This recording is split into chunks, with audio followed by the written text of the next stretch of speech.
What are the steps to recall a text message? Hello, everyone.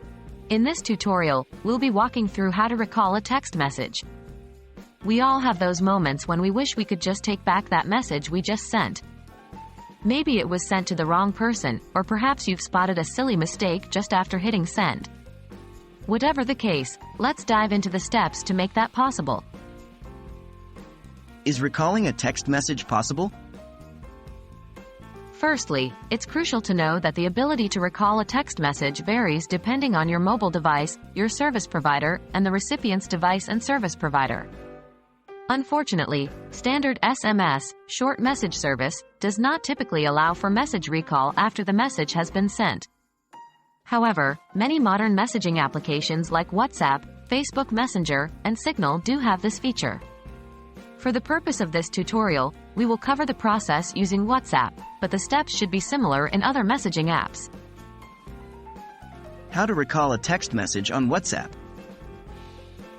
Here's how you can recall a text message on WhatsApp. Step 1. Open the WhatsApp application on your device. Step 2. Navigate to the conversation where the message you want to recall is located. Step 3. Find the message you want to delete.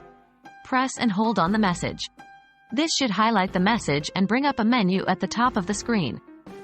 Step 4. Tap on the delete icon, which looks like a trash bin, at the top of the screen. Step 5. A pop-up will appear with several options. Select Delete for Everyone. This will delete the message not only from your device but also from the recipient's device. Remember, you can only delete messages for everyone for up to about 1 hour after sending. Once that hour is up, there's no going back. What happens after you recall a text message? After successfully deleting the message, WhatsApp will replace your message with a note saying, "This message was deleted," in the chat. This means that the recipient will know that a message was deleted, but they won't be able to see the original message content. And that's it. We've just gone over how to recall a text message on WhatsApp. While it's not perfect, it can be a lifesaver in those moments when you realize you've sent a message you didn't mean to send. Always remember to double-check your messages before hitting send. It's easier to take a moment to proofread than to try and recall a message after it's been sent. Thanks for watching, and we hope you found this tutorial helpful.